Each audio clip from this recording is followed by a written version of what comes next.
አውቃለሁ። እኔ አሁን ላይ በዚህ ልጅ የመጣ እንዲበጠበጥ አልፈልግም። የእናንተ ትዳር የልጁን የተወለደበት የልጁን ሰርተፍኬት፣ የሩታን ፓስፖርት፣ የትምህርት ፋይሎች ሁሉንም ወስዶ ሩታን ከሀገር ይዟት ሊወጣ እንደሆነ ነው እየነገረኝ ያለው። ሩታ ስትፈቅድ ነው። ሩታ ይህን ልጅ አልፈልግም የሆነ ነገር አድርግ ብላ ከራሷ አፍ የሆነ ነገር ስትናገረኝ ምንም ከማድረግ ወደ ኋላ አይደለም። እዚህ አዲስ አበባ መግቢያውን ይፈልግ ማድረገውን ነገር እኔ ነኝ ማቀው። ገባ? እሱም ወጣት ነው፣ እኔም ወጣት ነኝ። እሱ ማንጠልጥሏል፣ እኔም ማንጠልጥያለሁ። አብርሽ ስለ ደስታ መልስ ሰጠ።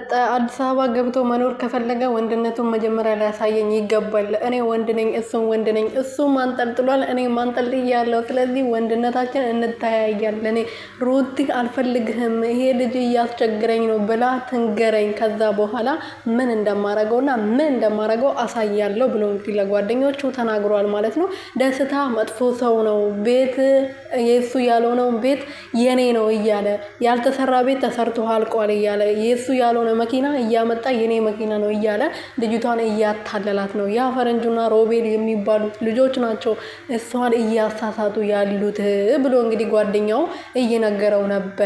ዛሬ ደግሞ ወደ አብርሽ ዞሮ አሽቃባጮ ነው ማለት ነው። እነዚህ አሽቃባጮላ ማለት ነው። ሰላም ቤተሰብ እንዴት ናችሁልኝ? እኔ ያለው ፈጣሪ የተመሰገነው በያላችሁበት ሰላማችሁ ብዝት ትርፍርፍ ይበልልኝ። የኔ ውድና ወርቅ የሆናችሁ ቤተሰቦች አብርሽ እንግዲህ በማን ቡራ በሚባል ቤት እንግዲህ ዩቲዩብ መጥቶ ነበረ እና ስለ ደስታ እንግዲህ ተጠይቆ መልስ ሰጥቷል። እኔ ለሩቲ ብዬ ነው ዝም ያልኩት እንጂ እሱን ልኩን ማስገባት ወይም ደግሞ ልኩን ማሳየት አቅቶኝ አይደለም። አሁን ደግሞ ሩቲ ይዞ ለመሄድ ከ15 ቀን በኋላ ኢሚግሬሽን ቀጠሮ አላቸው። የልደት ካርዷን ሁሉ ነገሯን ይዞ ሄዶ ፕሮሰሱን እያስጨረሰ ነው። ይህ ሁሉ ደግሞ ያረጉት የትምህርት ማስረጃዋን ሁሉንም አንስተው የሰጡት እነ ሮቤል ናቸው ብለዋል። እንግዲህ ጓደኛው ማን ነበር? ይሄ ስሙን አላስኩትም ማለት ነው፣ ይቅርታ አድርጎልኝና እና ከዚህ በፊት ደግሞ ሩትዬ ስታወራ ፕሮሰሱ አርቋል ሊሄድ ነው ብላ ነበረ።